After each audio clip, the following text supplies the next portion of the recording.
ಕುಂಭಮೇಳ ರೀ, ಕುಂಭಮೇಳಕ್ಕೂ ಇದಕ್ಕೂ ಏನ್ ಸಂಬಂಧ? ಏನ್ ನೀರಿಗೆ ಏನಾದ್ರು ಜಾತಿ ಇದೆಯಾ?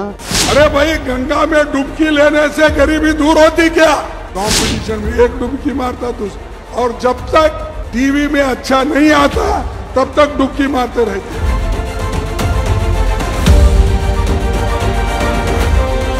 ಹಾಯ್ ಫ್ರೆಂಡ್ಸ್, ಒನ್ ಇಂಡಿಯಾ ಕನ್ನಡಗೆ ಸ್ವಾಗತ. ನಾನು ಶ್ರೀರಕ್ಷ ರಘುರಾಮ್. ಸ್ನೇಹಿತರೆ, ಕರ್ನಾಟಕದಲ್ಲಿ ಬಿಜೆಪಿ ಕಾಂಗ್ರೆಸ್ನಲ್ಲಿ ಬಹಳಷ್ಟು ಡೆವಲಪ್ಮೆಂಟ್ಸ್ ಆಗ್ತಾ ಇದೆ. ಇಷ್ಟು ದಿನದ ತನಕ ಬಿಜೆಪಿಯಲ್ಲಿ ಆಗದಂತಹ ಡೆವಲಪ್ಮೆಂಟಿಂದ ಏನು ಬಿಜೆಪಿಯಲ್ಲಿ ಯಾಕೆ ಹೀಗಾಯಿತು ಬಿಜೆಪಿಯಲ್ಲಿ ಅಂತ ಹೇಳಿಬಿಟ್ಟು ಪ್ರಶ್ನೆಗಳು ಎದುರಾಗ್ತಾ ಇದ್ವು. ಕಾಂಗ್ರೆಸ್ನಲ್ಲೂ ಕೂಡ ಏನು DCM ಹುದ್ದೆ, CM ಹುದ್ದೆಗೆ ಜಟಾಪಟಿಗಳು ನಡೀತಾ ಇದ್ವು.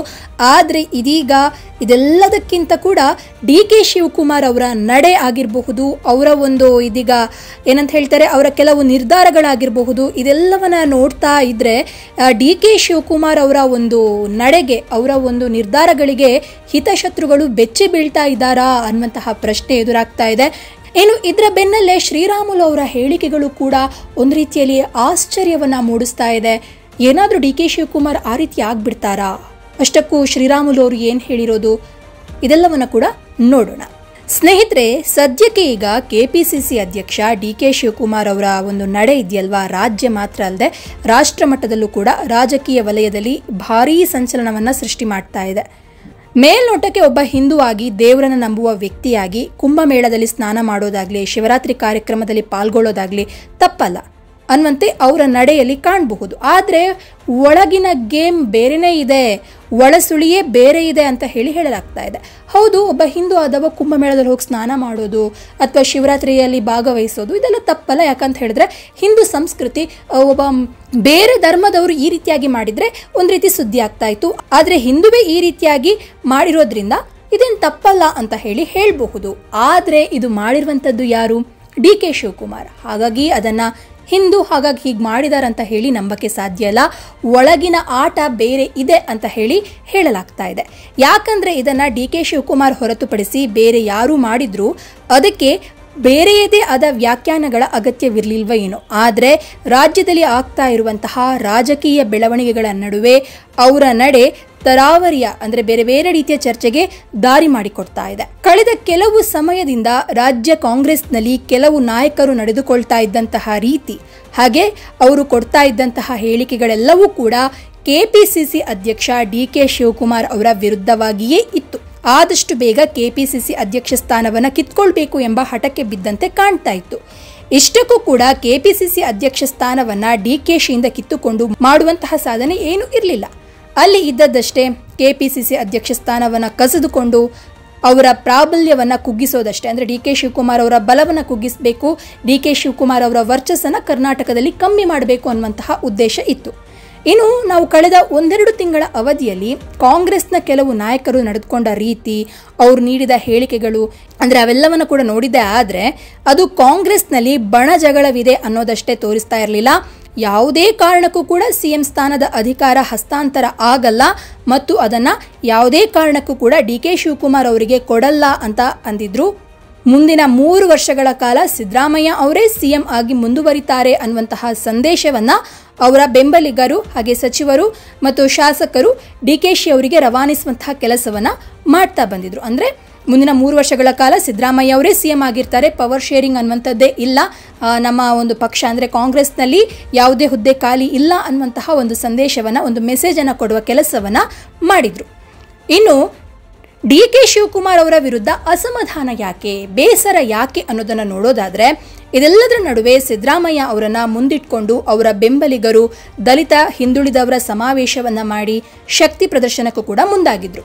ಆದರೆ ಏನೇ ಮಾಡಬೇಕಾದ್ರೂ ಪಕ್ಷದ ವೇದಿಕೆಯಲ್ಲಿ ಮಾಡಬೇಕು, ಅದನ್ನು ಹೊರತು ಕಾಂಗ್ರೆಸ್ಸೇತರವಾಗಿ ಕಾರ್ಯಕ್ರಮಗಳನ್ನು ಮಾಡೋದು ಸರಿಯಲ್ಲ, ಇದು ಪಕ್ಷದ ಮೇಲೆ ಪರಿಣಾಮ ಬೀರ್ತದೆ ಎಂಬ ಮಾಹಿತಿಯನ್ನು ಹೈಕಮಾಂಡ್ಗೆ DK ಶಿವಕುಮಾರ್ ಅವರು ಕೊಟ್ಟಿದ್ರು. ಇನ್ನು ಹೈಕಮಾಂಡ್ ಅದನ್ನು ಗಂಭೀರವಾಗಿ ಪರಿಗಣಿಸಿ ತಡೆಯೊಡ್ಡಿತ್ತು. ಇನ್ನು ಪಕ್ಷದ ವೇದಿಕೆ, ಸಭೆ ಸಮಾರಂಭಗಳಲ್ಲಿ ಸಿದ್ದರಾಮಯ್ಯ ಮತ್ತು DK ಶಿವಕುಮಾರ್ ಅವರ ನಡವಳಿಕೆಗಳನ್ನು ನೋಡಿದವರು ಇವರ ನಡುವೆ ಬಣ ಜಗಳವಿದೆ ಅನ್ನೋದನ್ನು ಒಪ್ಪಲಿಕ್ಕೆ ಸಾಧ್ಯವೇ ಇಲ್ಲ.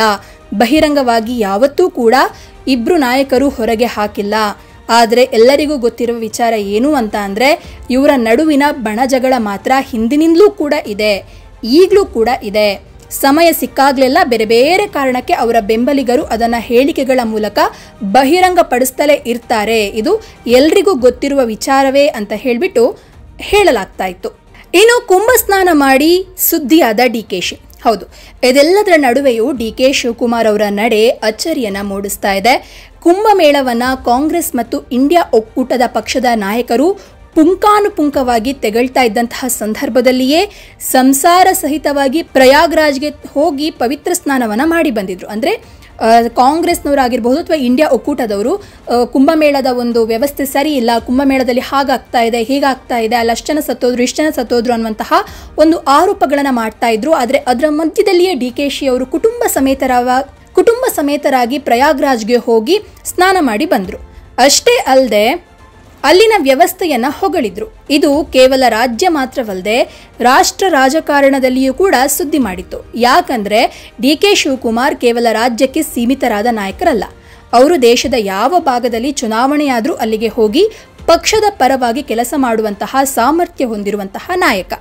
ಹೀಗಾಗಿಯೇ ಅವರ ಹೇಳಿಕೆ ಮತ್ತು ನಡೆ ರಾಷ್ಟ್ರ ಮಟ್ಟದಲ್ಲಿ ಸುದ್ದಿ ಆಗ್ತದೆ. ಇದೀಗ ಶಿವರಾತ್ರಿ ಕಾರ್ಯಕ್ರಮದಲ್ಲಿ ಅವರು ಭಾಗಿಯಾಗಿರೋದು ಮತ್ತು ಅದೇ ಕಾರ್ಯಕ್ರಮಕ್ಕೆ ಕೇಂದ್ರ ಗೃಹ ಸಚಿವ ಬಿಜೆಪಿಯ ಚಾಣಕ್ಯ ಅಂತಾನೆ ಕರೆಯಲ್ಪಡುವ ಅಮಿತ್ ಶಾ ಬಂದಿರೋದು, ಇಬ್ರು ಒಂದೇ ವೇದಿಕೆಯನ್ನು ಹಂಚಿಕೊಂಡಿರೋದು ಭಾರೀ ಚರ್ಚೆಗೆ ಕಾರಣವಾಯಿತು. ಜೊತೆಗೆ ಶ್ರೀಸಾಮಾನ್ಯನಿಂದ ಆರಂಭವಾಗಿ ರಾಜಕೀಯ ನಾಯಕರ ತನಕ ಎಲ್ಲರನ್ನೂ ಕೂಡ ಇದು ಅಚ್ಚರಿಯನ್ನ ಉಂಟು ಮಾಡಿತು. ಅವರೊಬ್ಬ ಹಿಂದೂವಾಗಿ ಹಿಂದೂ ಧರ್ಮವನ್ನ ಪಾಲನೆ ಮಾಡೋದ್ರಲ್ಲಿ ವಿಶೇಷ ಏನೂ ಇಲ್ಲ. ಇನ್ನು ಹಿತಶತ್ರುಗಳಿಗೆ ಸಂದೇಶವನ್ನ ಕೊಟ್ರ ಡಿಕೆಶಿ.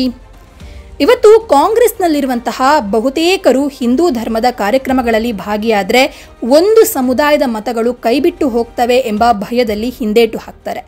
ಆದರೆ ರಾಜಕೀಯದ ಒಳಸುಳಿಗಳನ್ನು ಅರಿತಿರುವ ಮತ್ತು ಹಿಂದೂ ಧರ್ಮದ ಬಗ್ಗೆ ಹಗೂರವಾಗಿ ಮಾತನಾಡಿ ಅಲ್ಪಸಂಖ್ಯಾತರ ಓಲೈಕೆ ಮಾಡಿ ಕೇಂದ್ರದಲ್ಲಿ ಕಾಂಗ್ರೆಸ್ ಹೀನಾಯ ಸ್ಥಿತಿಗೆ ತಲುಪಿದ್ದನ್ನು ನೋಡಿದ್ದಾರೆ. ಹೀಗಾಗಿ ಹಿಂದೂ ಮತಗಳು ಕೈಬಿಟ್ಟು ಹೋಗಬಾರದೆಂಬ ತಂತ್ರ ಒಂದ್ ಕಡೆ ಆದರೆ ಮತ್ತೊಂದು ಕಡೆ ದೇವರ ಮೇಲಿನ ನಂಬಿಕೆ ಅವರನ್ನ ಆಧ್ಯಾತ್ಮದಲ್ಲಿ ಹೆಚ್ಚು ತೊಡಗಿಸಿಕೊಳ್ಳುವಂತೆ ಮಾಡ್ತಾ ಇದೆ. ಇನ್ನು ಡಿಕೆ ಶಿವಕುಮಾರ್ ಅವರ ಉದ್ದೇಶಗಳು ಏನಿವೆಯೋ ಗೊತ್ತಿಲ್ಲ. ಆದರೆ ತಮ್ಮ ನಡೆಯ ಮೂಲಕ ಅವರು ಸ್ವಪಕ್ಷದ ವಿರೋಧಿಗಳಿಗೆ ರಾಜಕೀಯವಾಗಿ ಒಂದು ಸಂದೇಶವನ್ನ ಕೊಡಬೇಕಾಗಿತ್ತು, ಅದನ್ನು ಕೊಟ್ಟಿದ್ದಾರೆ. ಇದೀಗ ಡಿಕೆ ಶಿವಕುಮಾರ್ ಅಂದ್ರೆ ಏನು, ಅವರ ಶಕ್ತಿ ಸಾಮರ್ಥ್ಯ ಏನು ಅನ್ನುವಂಥದ್ದು ಕಾಂಗ್ರೆಸ್ನ ಕೆಲವರಿಗೆ ಗೊತ್ತಾದಂತೆ ಕಾಣ್ತಾ ಇದೆ. ಹೀಗಾಗಿ ಮುಂದಿನ ದಿನಗಳಲ್ಲಿ ಅವರಿಗೆ ಟಾಂಟ್ ಕೊಡ್ಲಿಕ್ಕೆ ಹೊರಟವರು ತೆಪ್ಪಗೆ ಕುಳಿತುಕೊಳ್ಬೇಕಾದಂತಹ ಅನಿವಾರ್ಯತೆ ಅಂತೂ ಇದ್ದೇ ಇದೆ ಅಂತ ಹೇಳಿ ಇದೀಗ ಹೇಳಲಾಗ್ತಾ ಇದೆ. ಇನ್ನು ಸ್ನೇಹಿತರೆ, ಮಹಾಕುಂಭಮೇಳದಲ್ಲಿ ಡಿಸಿಎಂ ಡಿಕೆ ಶಿವಕುಮಾರ್ ಅವರು ಅಲ್ಲಿ ಭಾಗಿಯಾದ ನಂತರದಲ್ಲಿ ಕುಂಭಮೇಳದಲ್ಲಿ ಅವರು ಸ್ನಾನವನ್ನ ಮಾಡಿದ ನಂತರದಲ್ಲಿ ಡಿಕೆಶಿ ಅವರು ಬಿಜೆಪಿಗೆ ಹತ್ತಿರವಾಗ್ತಾ ಇದ್ದಾರೆ, ಅವರು ಬಿಜೆಪಿಯನ್ನು ಸೇರ್ತಾರೆ ಅನ್ನುವಂತಹ ಒಂದು ವದಂತಿಗಳು ತುಂಬ ಜಾಸ್ತಿಯಾಗಿ ಹರಡಲಿಕ್ಕೆ ಪ್ರಾರಂಭವಾಯಿತು. ಇನ್ನು ಡಿಕೆಶಿಗೆ ಬಿಜೆಪಿಯ ಹೈಕಮಾಂಡ್ ಬೆಂಬಲ ಅನ್ನುವಂತಹ ಒಂದು ಬೆಂಬಲವನ್ನು ಕೊಡುವ ಸಾಧ್ಯತೆ ಇದೆಯಾ ಅನ್ನುವಂತಹ ಪ್ರಶ್ನೆ ಹುಟ್ಟಿಸ್ತು. ಇದರ ನಡುವೆ ಶ್ರೀರಾಮುಲು ಅವರು ಕೊಟ್ಟಂತಹ ಹೇಳಿಕೆ ಇದೀಗ ಭಾರಿ ಸಂಚಲನವನ್ನು ಸೃಷ್ಟಿ ಮಾಡ್ತಾ ಇದೆ. ಅಷ್ಟಕ್ಕೂ ಅವ್ರು ಏನು ಹೇಳಿದಾರಂತ ಅಂದರೆ, ಡಿಕೆಶಿ ಕಾಂಗ್ರೆಸ್ ಅನ್ನ ಬಿಡುವ ಬಗ್ಗೆ ಇವರು ರಾಮುಲು ಅವರು ಹೇಳಿರುವಂಥದ್ದು, ಮಹಾರಾಷ್ಟ್ರದಂತೆ ಕರ್ನಾಟಕದಲ್ಲೂ ಕೂಡ ಇನ್ನೊಂದು ಏಕನಾಥ್ ಶಿಂದೆ ಮೇನಿಯಾ ಆರಂಭವಾಗಲಿದೆ. ಅಲ್ಲಿ ದಿಢೀರ್ ರಾಜಕೀಯ ಚದುರಂಗದಲ್ಲಿ ಶಿಂದೆ ಹೇಗೆ ಸಿಎಂ ಆದ್ರೋ ಹಾಗೆಯೇ ಡಿಕೆಶಿ ಅವರು ಸಿಎಂ ಆಗ್ತಾರೆ ಅಂತ ಹೇಳಿಬಿಟ್ಟು ಪರೋಕ್ಷವಾಗಿ ಶ್ರೀರಾಮುಲು ಅವರು ಹೇಳಿರುವಂಥದ್ದು. ಇನ್ನು ಆಡಳಿತ ಪಕ್ಷದಲ್ಲಿ ಯಾರು ಶಿಂದೆ ಆಗ್ತಾರೆ ಅನ್ನುವಂಥದ್ದನ್ನು ಕಾದು ನೋಡಬೇಕು. ಕರ್ನಾಟಕದ ಏಕ್ ಶಿಂದೆಗೆ ಬೆಂಬಲ ನೀಡುವ ವಿಚಾರ ಹೈಕಮಾಂಡ್ ತೀರ್ಮಾನ ಮಾಡ್ತದೆ ಅಂತ ಹೇಳುವ ಮೂಲಕ ಒಂದು ಶಾಕಿಂಗ್ ಹೇಳಿಕೆಯನ್ನು ಕೊಟ್ಟಿದ್ದಾರೆ. ಇದೊಂದು ರೀತಿಯಲ್ಲಿ ಆಶ್ಚರ್ಯವನ್ನೇ ಉಂಟು ಮಾಡ್ತಾ ಇದೆ. ಏನಾದರೂ ಈ ರೀತಿ ಬೆಳವಣಿಗೆ ಆಯಿತು ಅಂತ ಅಂದರೆ ಕರ್ನಾಟಕದಲ್ಲಿ ಏನಾಗಬಹುದು, ಕರ್ನಾಟಕ ಮಾತ್ರವಲ್ಲ ರಾಷ್ಟ್ರ ರಾಜಕಾರಣದಲ್ಲಿ ಏನೆಲ್ಲ ಬದಲಾವಣೆಗಳು ಆಗಬಹುದು ಅನ್ನುವಂಥದ್ದು. ಇನ್ನೊಂದು ವಿಷಯ ಅಂದರೆ, ರಾಜಕಾರಣ ಅನ್ನುವಂಥದ್ದು ನಿಂತ ನೀರಲ್ಲ, ಅದೊಂದು ಏನು ಹೇಳ್ತಾರೆ ನಿಂತಲ್ಲಿಯೇ ಬೆಳೆಯೋದಂತಲ್ಲ, ಅದು ಹರಿತಾ ಇರ್ತದೆ. ಬೇರೆ ಬೇರೆ ಕಡೆಗೆ ಏನಂತ ಹೇಳ್ತಾರೆ ಅಂದರೆ, ಒಂದು ಕ್ಷೇತ್ರದಲ್ಲಿ ಗೆದ್ದ ನಂತರ ಬೇರೆ ಕ್ಷೇತ್ರ ಗೆಲ್ಲಬೇಕು, ಪಕ್ಷವನ್ನು ದೊಡ್ಡದು ಮಾಡಬೇಕು ಅನ್ನುವಂತಹ ಆಲೋಚನೆಯಲ್ಲಿಯೇ ಇರ್ತಾರೆ. ಇನ್ನು ಕೆಲವೊಂದು ಕ್ಷಿಪ್ರ ರಾಜಕೀಯ ಬೆಳವಣಿಗೆಗಳನ್ನು ರಾಜ್ಯ ರಾಜಕಾರಣದಲ್ಲಿ ನಾವು ಅದು ಬೇಗನೆ ನೋಡುವಂತಹ ಸ್ಥಿತಿ ಬರುತ್ತೆ. ಇನ್ನು ವೀರೇಂದ್ರ ಪಾಟೀಲ್ ಅವರನ್ನು ಯಾವ ರೀತಿ ಸಿಎಂ ಸ್ಥಾನದಿಂದ ಕೆಳಗಿಳಿಸಲಾಯಿತು ಅಂತ ನೋಡಿದ್ದೀವಿ. ಅರಸು ಅವರನ್ನು ಕೂಡ ಇಳಿಸಿದ್ದನ್ನು ಕಂಡಿದ್ದೀವಿ. ಆ ರೀತಿಯ ಬೆಳವಣಿಗೆ ರಾಜ್ಯದಲ್ಲಿ ಆಗುವಂತಹ ಸಾಧ್ಯತೆ ಇದೆ ಅಂತ ಹೇಳಿಬಿಟ್ಟು ಇಂಡೈರೆಕ್ಟ್ ಆಗಿ ಶ್ರೀರಾಮುಲು ಅವರು ಹೇಳಿದ್ದಾರೆ. ಒಟ್ಟಿನಲ್ಲಿ ಏನು ಅನಿಸ್ತಾ ಇದೆ ಅಂತ ಅಂದರೆ ಸ್ನೇಹಿತರೆ, DK-ಶಿ ಅವರು ಬಿಜೆಪಿಗೆ ಹತ್ತಿರ ಆಗ್ತಾ ಇದ್ದಾರಾ ಸತ್ಯವಾಗಿಯೂ ಅನ್ನುವಂತಹ ಪ್ರಶ್ನೆ ಹುಡ್ತಾ ಇದೆ. ಆದರೆ DK-ಶಿ ಅವರು ಇಲ್ಲ ಇದೆಲ್ಲ ಸುಳ್ಳು, ಆ ರೀತಿ ಯಾವುದೇ ಬೆಳವಣಿಗೆ ಆಗಿಲ್ಲ ಅಂತ ಹೇಳುವ ಮೂಲಕ ಇದೆಲ್ಲದಕ್ಕೂ ಫುಲ್ ಸ್ಟಾಪ್ ಇಡುವಂತಹ ಒಂದು ಪ್ರಯತ್ನವನ್ನು ಮಾಡ್ತಾ ಇದ್ದಾರೆ. ಆದರೆ ಈ ರೀತಿಯಾದಂತಹ ಒಂದು ಅಭಿಪ್ರಾಯಗಳು, ಪ್ರಶ್ನೆಗಳು ದಿನದಿಂದ ದಿನಕ್ಕೆ ಹುಟ್ಟಿಕೊಂಡು ಮತ್ತಷ್ಟು ಏನಂತ ಹೇಳ್ತಾರೆ, DK-ಶಿ ಅವರ ನಡೆ, ಅವರ ಒಂದು ನಿರ್ಧಾರ ತುಂಬಾ ಆಶ್ಚರ್ಯವನ್ನ, ಕುತೂಹಲವನ್ನ ಉಂಟು ಮಾಡ್ತಾ ಇದೆ. ಧನ್ಯವಾದ.